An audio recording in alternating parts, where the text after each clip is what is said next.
He'll fight you too, though, Freddie T. What up, bro? For sure. What up, brother? Nice to meet you, bro. What's happening with your family, man? Pleasure to meet you, man. For sure, dog. What's up? What's going on? Protege. You over here, my man. I feel like I've been seeing you. right here. You in the middle, yeah. I feel like I've been seeing you. What's up, brother? How you doing? Good to see you, man. Yes, sir. For a very young man, bro, your face has been present for a long time, man. It's good to meet you, dog. Yeah. I know you've accomplished a lot for a young man. You've been through a lot. You were kind of the pioneer of certain things, name, image, and likeness.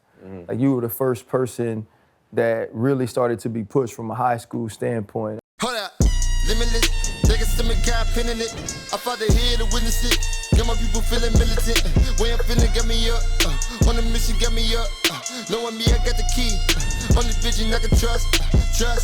Limitless, niggas to me, God pinning it. I fought the head to witness it. Got my people feeling militant. This is Mikey Williams. If you are anywhere connected to the internet, you know that. This is Channing Crowder, Ryan Clark. This is Fred Taylor. Welcome to the Pivot fam. Thank you for pivoting with us. I do want to ask you, Mikey, like when it all started to blow up on social media for you, when the followers started to come and you started to become a brand, were you present of mind and understanding like what was happening at the time? No, I wasn't. I was young. I was probably in like 7th grade, 8th grade. So all I knew was basketball. Like business didn't really exist to me yet, you feel me? So it all just happened really fast. And then on top of that too, like they didn't pass the NIL thing until like my junior year, I think, like sophomore, junior year. So that's when it really kind of like, I really kind of started understanding it. So like when the mixtapes and all the stuff started popping though, and the social media clips started to circulate, and I guess the brand was growing, were you intentionally doing that, or was that something that was sort of just happening?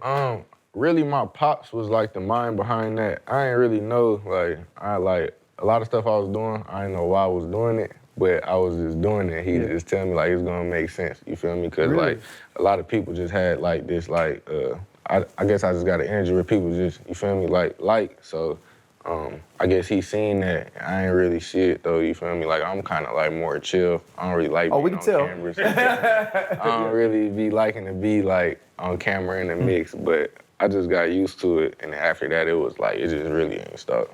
Talking about getting used to it, how did it change? How did you have to change off of that? Away from camera, I'm like a little different. Like I know I can't really be unfiltered on camera, cause you know what I'm saying? Like, but I've just learned to start being me a little bit more. Like that's been the biggest thing, cause I usually get quiet. Like, you feel me? Unless I'm doing like an interview or something, I really just be quiet anytime a camera come on. You have millions and millions of people watching your journey. Like they were saying, through social media, through just naturally following you, kind of like a target, kind of like on your hand right there. What's something about you that the world hasn't been able to tap into, like something that they don't know about you? I'm very humble. I think everybody kind of see the turn side of me, like when I'm on the court, because I'm a competitor. Like I got a personality, you feel me? They know that, but they don't really see like the stuff that's not on camera, like me feeding the homeless, or you feel me, just like everyday stuff I do just cause it's who I am, you feel me? Like I feel like I try not to really put me out there all the way, you feel me? Like I kind of let people have their own perspective of me, but the people that's around me know who I am, and that's all that matters. That's a lot for a young person. Like when we were coming through the ranks, I mean, obviously it was no social media. Even regardless of that, you're saying going out to feed the homeless and you know, being able to do stuff so you can enjoy your own life. You're still basically a kid, right? Those expectations and pressures, like how do you not succumb to like what the world think of you and what they want of you? Just because I feel like a lot of people have had an opinion on me for a long time, like when I started to really, you feel me, become something. So it's like I went through my phases, you know? Like I feel like now though, it's just like I'm far enough in life, I've been through enough where I can like handle that. And it really started on the court though, because it's like when I'm on the court, I don't hear nothing. Like from the stands, I don't even be hearing the bench, nothing. It's like I'm locked into the game. I feel like that's a good thing about me. Like, I don't really hear like outside noise or nothing like that, whatever people got to say, you feel me? It's like, I don't even watch videos of myself, nothing. Like, you feel me? I'm just living. Freddie T, Freddie T. Yeah, and I apologize. I didn't mean kid, but I'm Nah, bro, I'm 49. 20 years old. I'm You're a a kid. young man. Freddie, he's for sure, a like- kid to you, especially Right. because you mentioned the fact that they didn't have social media when you was coming up. Freddie T, y'all didn't have Yeah. cell phones. like Freddie T, when you started becoming a star in the game, like did New Jack City even come out with the big phone on the joint? Look, Like the one thing is, these my brothers. I love them to death. I'm going to ride with them. I'm going to slide with them. But damn, y'all be showing out all the time, bro. no, but I'm just saying, like Mikey doesn't understand like Dick Butkus and Gale Sayers and like some of those guys that you played with that, you know. Like, Me I and Joe can't, Green. I was alive. I was what, like 5 when Jordan 1 came out? Something like that. No, when Jordan 1s came out, you was the first one at Foot Locker getting them. They grabbed the one. They jammed me up. 13. Let me get that 13 off you, brother. But now, you know, Mikey, I love you talking about basketball, right? I think the way that you do play, right? The bravado, the confidence in doing something that you were blessed to do. A lot of people try to put you in that box and say that's who you are. But talk about the mindset you had to have being a young dude as you were, so many eyes on you. And like, I know what it was when you go to an AAU tournament, cats were showing up because they knew if they got shine on you, Right. the world would see it. For sure. How did you continue to keep that competitive edge, you know, once you did sort of become like this social media star? Honestly, like I said, I had my phases. Like, there was a point where it's like, you know, aside from basketball, you got your own life problems going on, but when basketball is your life, it kind of all just go into one, you feel me? So you can't really let, like, your outside life play into, you feel me, the basketball. So I feel like just, it's easy, like, when like, your work's paying off and everything, and then it's like, one thing that's not gonna change is, like, what people have to say, and sometimes it can get to you. Like, when I was younger, like, I used to be like, they don't even know me for real, you feel me? So it was a time where I was just like, a lot was going on. My head wasn't in the right space. So I really like, when I get on the court, I'm competitive, you feel me? But it's just the way I approached it every day wasn't the same as it was at one point. I went through that phase, and then when I shook out of it, and then just as more things in life started happening, I really understood what it meant, you feel me, to just go hard every day and really have that same passion, because like, life happens, you feel me? And it's like, a lot of things change. I feel like I got the right people around me and people that tell me the right thing, but it's different when you have somebody that then been through what you've been through telling you. I feel like I learned a lot on my own. So. You seem young to have gone through phases where you feel like I wasn't approaching it the same way.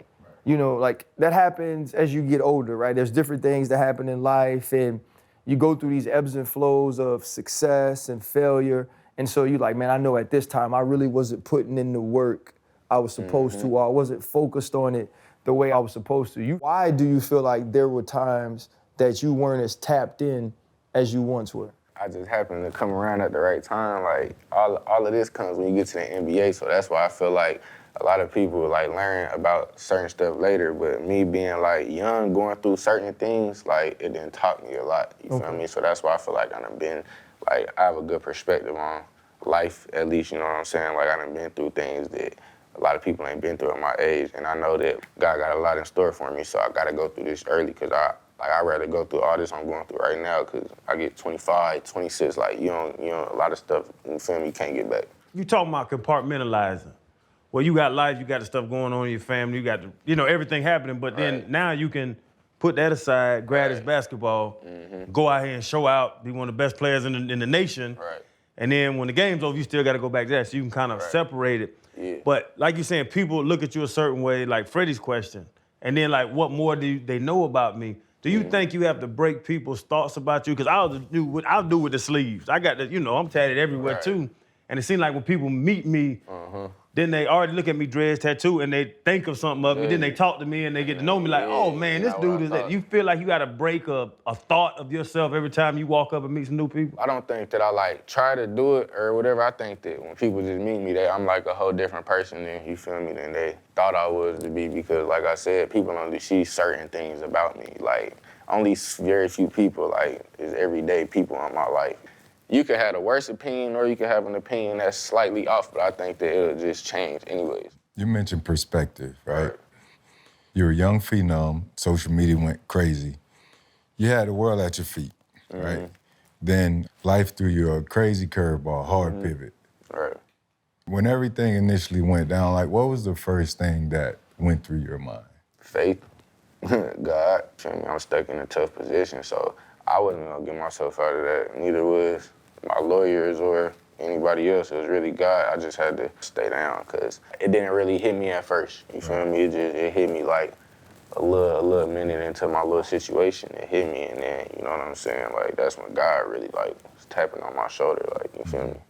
I think God has and just life in general has a very strange way of humbling you. One of the OGs in my family would always say, humble yourself first before he has to. That's real. Right? When you start to feel real good about what you accomplish, what you're doing, he'd always say, all right now, young buck, humble yourself before he have to. That's and it was just that little short statement that I was like, he right.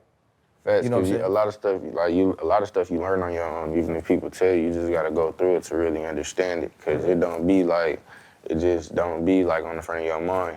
You know what I'm saying? When you're in certain situations, until you get caught up in a certain situation, and moving forward, you really start thinking like, you just gotta grow up. So Freddie T asked, and I'm gonna be transparent, because I always am. Like me being outside, I've obviously seen the brand, I saw the brand grow, and then I saw the brand take a hit. Right? And all you could do is open up your phone and read Mikey Williams gun charges, Mikey Williams plea deal. Like you could see all of those things. And the people are going to make their decision about you, who you are as a whole man, based on what they read, right? Based on what somebody else is writing about you. The reason we are here is so you could tell us what we don't know about that, what we don't know about you. Talk to me about that situation, whether it's you want to tell me like what happened or you want to tell me how it ended. How did all of that play a part in who you are and where you are now? I ain't gonna get into what happened or nothing, but just when it happened, like just take as far as taking a hit and stuff like that, like that definitely happened. It's tough, like being on a certain like type of platform and then, you feel me, like you lose everything, but I feel like that's all like perspective.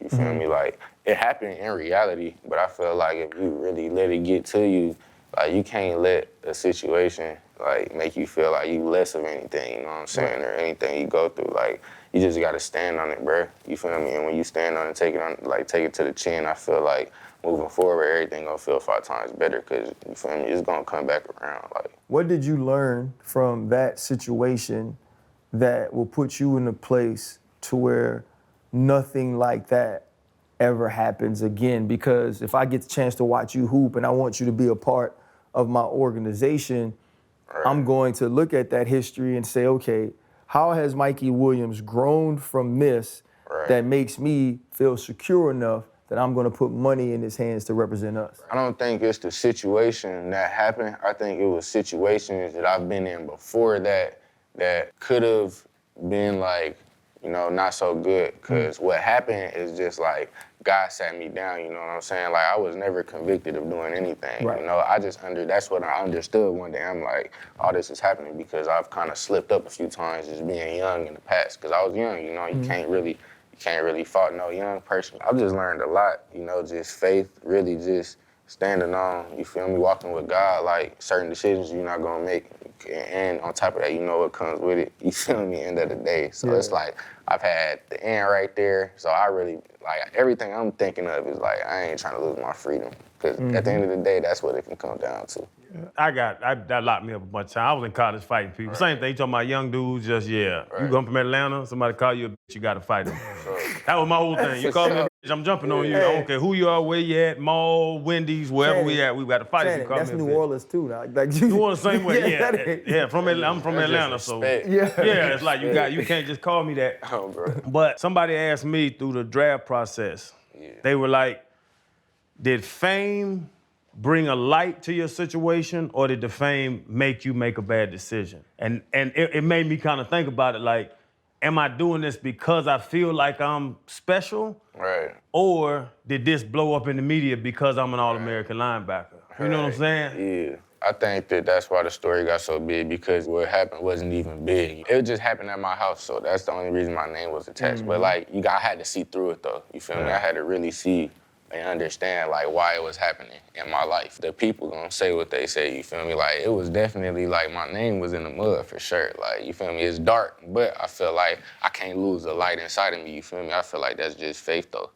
A lot of times we're judged on our character, having resilience, having gone through something, being able to redeem yourself plays a big part of building your character, regardless of what people say or think. That's irrelevant, right, at the end of the day. But they do oftentimes judge you on that or the things you've done. But you're at an age where you're able to rewrite any mistakes, like we all do. We all fight from those things that happen. RC mentioned your brand took a hit. You know, on here, like, I love the name of this show, it's The Pivot. We always say it's never too late to pivot. Like, in life, those are constants, right? With you having experienced those things, and you're able to speak to the young people in your generation through your social media, through your platform, everything else. When they're on the verge of possibly making a mistake, or I'm gonna dumb it down and say, like the young people say, crash out. What advice or message would you share to them so that they can circumvent anything that they might be looking to do wrong? Once you make a decision, it's out of, like, that situation is no longer in your control on that. What I learned is that's where God comes in, you know what I'm saying? That's that faith you gotta have. Because, like, what you gonna do when these people sitting here? I had to sit in court and watch people just go back and forth. I ain't say a word. I watched hours and hours of them going back and forth. I'm like, this never even happened. Right. You feel me? But I'm like, it's God though. Like, in the end, it's gonna work out, and you really gotta believe that and stand on it, bro. But you know, just, it's really gonna take until it happens, whatever situation that is, whether that's a minor one or a major one. Like, after that, you just have to stand on your own too. You gotta just do what's right for you, because, you know, like I said, you don't wanna mess up your life, man. Like, Are you happy? Like, where you are now, ball, obviously you're hooping, that's always been your passion and love. Are you in a good mindset? Are you happy where for things sure, are now? like, I'm grateful, like, like, it's stuff like this. Like, I have a game where I play 5 minutes, 7 minutes. I know I should be playing more, you feel me? It'd be tough, it'd be challenging. End of the day though, I'm like, bro, I'm out here playing, like it'll make you shed a tear, like, that's the biggest blessing, you feel me? And that's still the patience that I have, because I know it's gonna get better. Like, I just gotta work my way back up, you feel me? Like, I understand politics and everything like that, just all around or whatever, you know what I'm saying? So it's like, just having to go through a lot made me be able to see a lot. So it's really just patience, man. Yeah, you know, you talk about patience. I've never been in court and have people speaking on me, right? There's a side of the court that is trying to paint you in the worst light possible. And then there's your side that's trying to show, here is what happened, here's who Mikey really is, and here is why he should have his freedom. You know, when you said that earlier, that really stuck with me. You was like, man, I'm just worried about my freedom. How scary was that entire process for you, with you just saying some situations, once they happen, are out of your control? Cause I feel like the people around me were more like scared. Like, my pops will call me and he'll be, you feel me, stressing whoop to whoop, cause he done been through it, you feel me? He didn't had to go through the same thing, and it's like, he don't want you, like, obviously he don't want me to go through it. He's feeling some way as he should, but I'm like, man, like chill, like, I don't even feel like that. Like, I know I'm gonna be straight. The part two where it's like, I ain't say a word the whole time. Like, I let people slander my name. I wasn't trying, like, during that time, I didn't care about the media. I wasn't trying to fix my image in the media. I was trying to beat my case, you feel me? Like, I ain't have to say nothing. It took care of itself, man. Let me tell you what you being young, what you're missing. Channing's talking about the things he's been through, right? Going to jail in college. Fred's talking about how we came up in a time, like, no jokes aside, where there wasn't social media. It's not that I didn't do things, I just didn't get caught. You know what I'm saying? But I'm raising my kids and I'm trying to teach my kids, right? So they don't make those decisions. And for your pops, like when I mentioned the word scary, if your daddy understands what it is to live through that, ain't no way he want his seed to go through it. For sure. Right? And like, that's the fear. And unfortunately for parents, a lot of times, fear drives us, but the fortunate part about that is the love in us is like, I'm gonna make sure you don't deal with what I dealt with. Right. And for you, and Channon's talking about, does the fame make the decision, whatever it is, what was it at that time in your life that allowed you to have people around you who weren't looking out for you as the top priority because you were the brand? You are the brand. It wasn't even that anybody put me in a certain situation. I ain't gonna go too far into it. All I'm gonna say is, like, it was just 12 midnight, like, on a Tuesday, and random people showed up to my house. Right.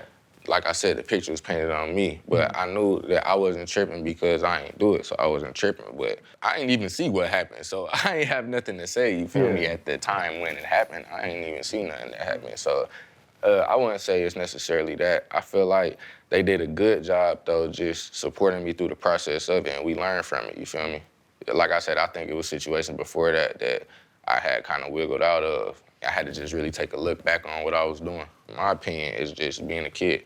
Like you talk about child stars, how child stars have a really hard time of understanding and adjusting to the reality of their stardom or their fame is because by the time Channing and I got money and Fred got money, by the time people knew our name, we were full-grown adults. Right. You know what I'm saying? Like you were a child dealing with that. And I do believe that you need someone to guide you through some of those times in order to be in the right spot. Yeah. You say you're 17? When it happened? I can't throw no doubt. How you throwing parties at 17, man? Hell, I can throw a party till I was 23 years old. Everybody that know me, nobody that ever seen me at a party, bro. I'm antisocial, bro. That is what I heard. I heard you don't club, you don't go out. Bro, it's the same 5, 6 people I be around. I talk to the same people every day, bro. Like I'm real tight with just my business. I've always have been. Like I ain't just mess with everybody, cause I don't like a lot of stuff I do anyways. People don't like to do. I be chilling. Like everybody asks me what you do. I come home from practice. You feel me? If I do anything, I'll go fishing. I just went fishing yesterday. Caught like 8 fish. We just fried some fish last night. What kind of fish you caught? Caught some bass. Crappie. Oh yeah, crappie too. Yeah. Yeah, it's cold up there when the temperature drops. So you really fish? Yeah, I be fishing. Yeah, when the temperature drops, the crappie come up on the flats. Yeah, I'll take you out there. I know some spot. Thing. Like you gotta send him some crowder powder or something, man. Yeah, man, I'll tie you up, man. We right down here in Florida. Yeah, but you love ball. We talk to basketball. It's so funny. We just talked to some basketball players. Really be like, but I want to play ball. Back with Beasley, we talk to them and they be like, bro, I just want to go ball out. Right. And for anything, like you said, no matter how much or how little you were part of the situation, that affected you playing ball. For sure. Like to take that ball out of your hand, did that do something to you? Like did that affect you?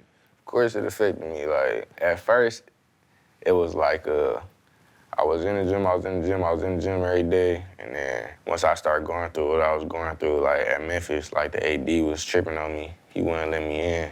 I went back home and I was like, man, it was about August or something. I just went back to the crib and I started like going to the gym maybe twice a week because that wasn't the main thing on my mind. It just one day it hit. Like I was like, damn, like, I've been taking it for granted. Like, you feel me? That's when it just hit me like, man. So it definitely affected me. Like, now it's like, I don't take this for granted. Days be frustrating, bro, like for sure. Even when people have whatever they have to say about me right now, like I don't care, I'm hooping. You feel me? Like I can't say nothing. I love that for you. He doesn't believe in plan Bs, right? He believes it takes focus off the main thing. How about you? Is there a plan B? I feel like I would figure it out.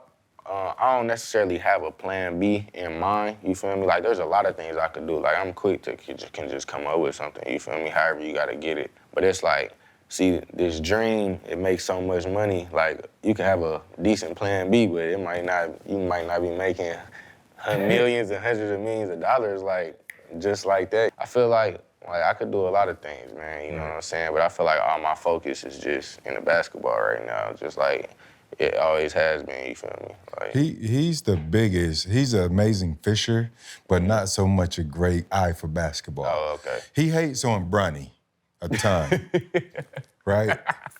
A ton. What are your thoughts on what would have been or who would have been your potential classmate? And obviously, you know, it's a process. We all know it's a process. He's dominating in the G League, then he gets some opportunity. He has been. This guy is a hater, man. You know what I'm saying? He's just a hater. Dominating. He has been. Nah, he had Show it one off, game, he dog. went crazy. He Yeah, had more one than game. one game. I had an interception one time and won the game. You But had shit, I one played 78 interception. other games. You had Bro, one did you interception. see when they put him in the game the other night? But that was what about I the didn't guy think his getting eyes were $50 open when he was million shooting. that shoot the same percentage? He getting 50 mil. Who? I ain't saying no names, but it happens, bro. It happens. If he would have shot 10, what if he make the next 5? Now that's 50%. 3, 2, and 1. I don't care. Shit like but that. Mike, this is my question. Just checking out Bronny. Obviously, there's ebbs and flows, right? What's your thought on the things he's going through, the expectation, the pressures? Because it's similar in a lot of ways, right? Like I met you through social media, and I rooted for you from a distance. Like I want to see all the young boys go get it. Yes, And those are pressures. You know what I'm see 'em all saying? get So rich. I was mad when the whole situation went down, but still was hoping and rooting for you, wishing you the best. So with those pressures, you can imagine what Bronny's going through. And blocking out the haters. Like, what's the mindset you believe that the things he's experiencing are going through? It's almost like he's not real, but he's real, but it's like he's LeBron's son, which he's LeBron's son, but it's like he's just LeBron's son, but he's Bronny the whole time, you feel me? So I feel like just the way that people expect him to be as a human, like, don't make no sense, because it's like, I mean, me and my daddy share traits, but it's like, I'm not just like him, you feel me? But if he was someone like LeBron James, and I didn't do everything he did or to the level that, you feel me? Like, it's only one LeBron. Like, let's get that out the way, bro. Ain't nobody else gonna be LeBron James. Like, he's had it hard as far as just dealing with, like, what people say, because that could get to you, because what he does is he plays basketball, and people always have something to say about him playing basketball. So playing basketball, if you look into what people are saying, it could affect your game, you feel me? So it's like, it don't be the easiest to just have a bad game. Like, you be in your head, you feel me? And that's what he does for a living. So I feel like people expecting him to go crazy in the G League, like, yeah, like, it's still the G League, though. Like, these are still good players in here, you feel me? And that's like, well, he 20, we same age, he 20, so it's like, type of player he is anyways, he's not just gonna go out there and kill. Like, he's the type of player that could, like, help your team. I put it to you like this, like, when I get in the game, like, I do my thing. Like, I might have 10 minutes, I might have 4 points, but guess what? When I come in, the intensity picks up. We scoring the ball. It looks better. Like, we playing defense. Like, we press when I get in the game. Like, you could affect the game in so many ways, but people will just single out certain things, like certain stats. Points. And then it's like, they like making fun of him because it's just something to do, you feel me? But I feel like just as far as him handling that, like, I kind of had, like, told him, we was in, like, 7th grade. I was a normal kid. Like, he wasn't no normal kid, so I was trying to tell him, like, to kind of prepare for what, like, normal is being like, but it's like, I don't know, I feel like he can't really be normal in a sense. So, we can't really say how he feels, you feel me? It's just like from the outside looking in, like, you just gotta give him support, because like, it could be like, you don't know how he feels, bro, like, mentally, bro. Like, I'm telling you. Mikey, so Bronny had the pressure of being LeBron James's son. Right. You had the pressure very early of being the one. Right.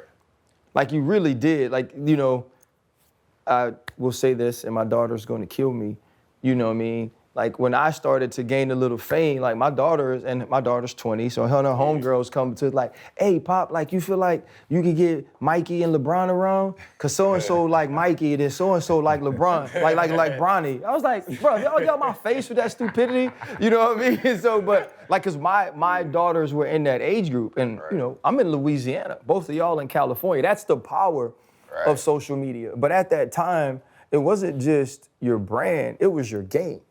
Right? You were the tops of the class. You were the number one guard. To go through what you've gone through and to now be basically rebuilding your career as a player and a person, and to see other people like a Bronny who, be honest, at a young age, you were thought more highly of as a player, to have them succeeding, does that give you more fuel to get back to where you feel like you're supposed to be? I want to say it gives me fuel.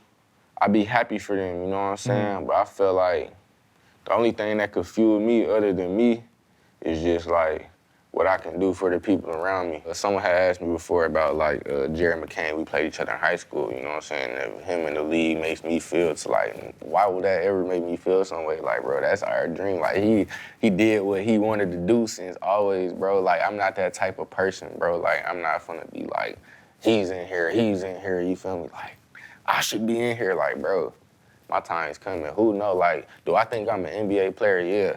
But how life works, who knows if you'll get to the NBA? Like, God gonna use you like how it makes sense, you feel me? Like, you just gotta let it work. But whatever it is that you wanna do, just keep at it. You gonna get rewarded, you know what I'm saying? But nah, for the most part, I just be happy for him, man. Like, even Rob, like, that's the homie for real. Like, bro, I be happy, bro. Like, every time I see him, I just be happy. Like, me and JJ talk about it all the time. Like, bro, Rob in there. Like, see, Rob do motivate me. Like, we was like, Rob in there. Like, we gotta get up in there, bro. You feel me? Like, but yeah, though, just be happy, man. I think for me, it's what are your goals now? Fred mentioned that I never thought about, I'm not a plan B person. I think the biggest thing was I was like you, right? If plan A was the plan, we was gonna give plan A every chance to work. So, Right. You know what I'm saying? Like that was my thing.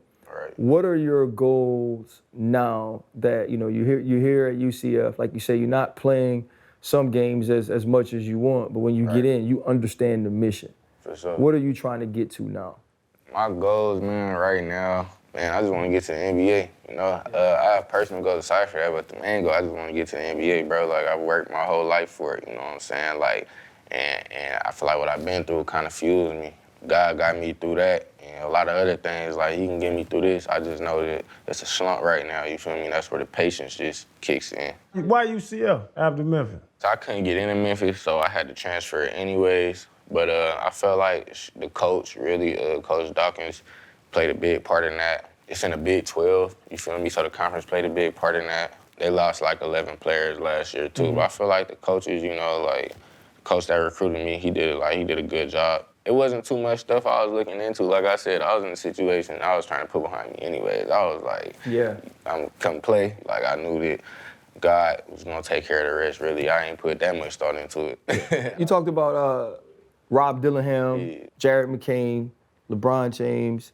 With the Memphis situation and, you know, them having Penny Hardaway and all those things, was that something that you were truly excited about, and how much did it hurt when it was snatched away from you? Yeah, that was definitely something I was excited about, even just getting to college, because it's like when you young, you kind of see it like college than the NBA. But the whole time, college is still school. Like, you could still go for 4 years, you feel me? But it's like, it just seems like that step right before you at where you want to be. So yeah, I was for sure like excited about it.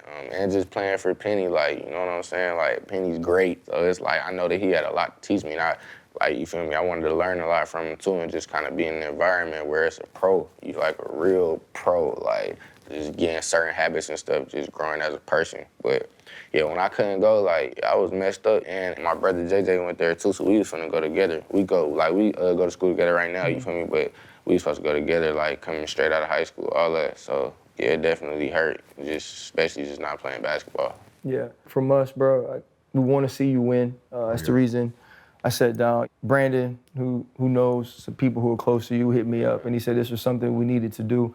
And I'm grateful we did it, because outside looking in, you could think whatever you want about a person, but when they sit down with you, you get to see who they are, see how they are, you gain an appreciation for them, man. We rooting for you, fam. Sure. Keep going, and keep the mindset, though, man, that God has a plan for you, because he does. All right, my dog. Yeah. Appreciate you, bro. Definitely. Want me to show you my Euro? Man. Mikey, when you He got them Kenny Smith knees. Hold up, limitless. Take a stomach, got pin in it. I fought the head to witness it. Got my people feeling militant. Way I'm feeling got me up. On the mission got me up. Knowing me, I got the key. On this vision I can trust. Limitless. Take a stomach, got pin in it. I fought the head to witness it. Got my people feeling militant. Way I'm feeling got me up.